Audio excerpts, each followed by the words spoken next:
Do Sul, a gente segue para o Nordeste, onde uma situação parecida também foi parar nos tribunais.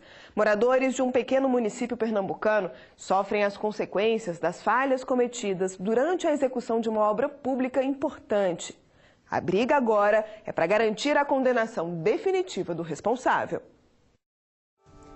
Uma obra pública essencial, mas mal planejada. E a fossa ficou aqui, próximo a algumas cacimbas, e é água potável. Uma comunidade inteira sofrendo com o mau cheiro e o risco de contaminação. Pisaram ali naquela água, capaz de cair os pés de frira. Um descaso com o dinheiro público que obrigou a população a pagar uma conta que não era dela. Teve que tirar de onde não tinha, né? Para poder construir a fossa, porque senão ia ficar sem fossa. Estamos na periferia de Abreu e Lima, que fica na região metropolitana do Recife. No bairro é possível encontrar ruas onde o esgoto corre a céu aberto. Muitas fossas estão cobertas pelo mato e cercadas de lixo. Um cenário que deveria ter deixado de existir há pelo menos uma década. Em 1998, os moradores receberam a notícia de que o local passaria a ter saneamento básico.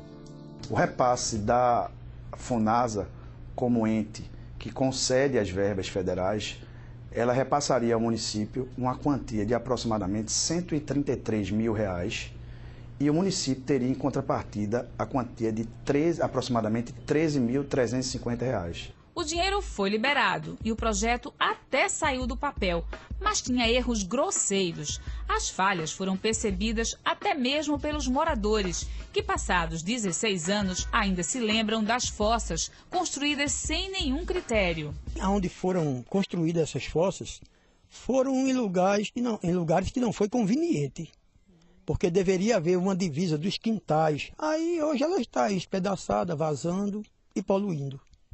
As suspeitas de irregularidades levaram técnicos da Funasa ao local. Na vistoria, eles encontraram problemas que comprometiam todo o empreendimento. O valor total do convênio já havia sido liberado, mas nem a metade das obras estava pronta. Além disso, a parte executada estava em desacordo com o que havia sido planejado.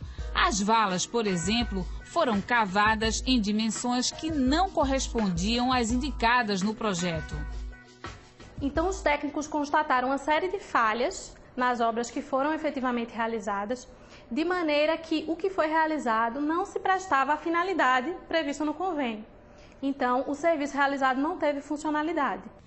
Na época, a responsabilidade pelas falhas foi atribuída ao prefeito Jerônimo Gadelha. A situação do político foi agravada por causa de uma outra irregularidade. Ele não havia feito a prestação de contas referente ao projeto.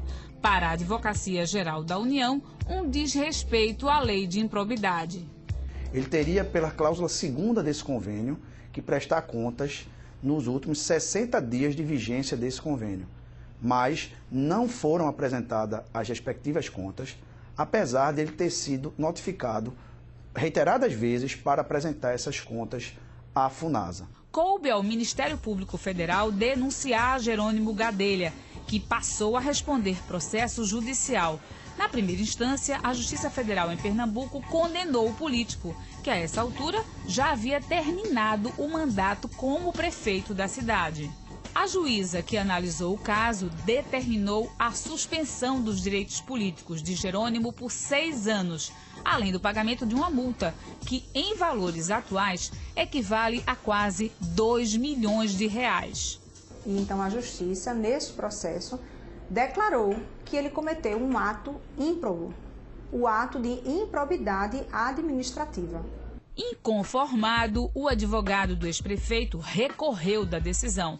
Ele contesta a versão de que Jerônimo Gadelha não fez a prestação de contas. Ele encaminhou, tem documentação do processo mostrando que ele encaminhou documentação a título de prestação de contas.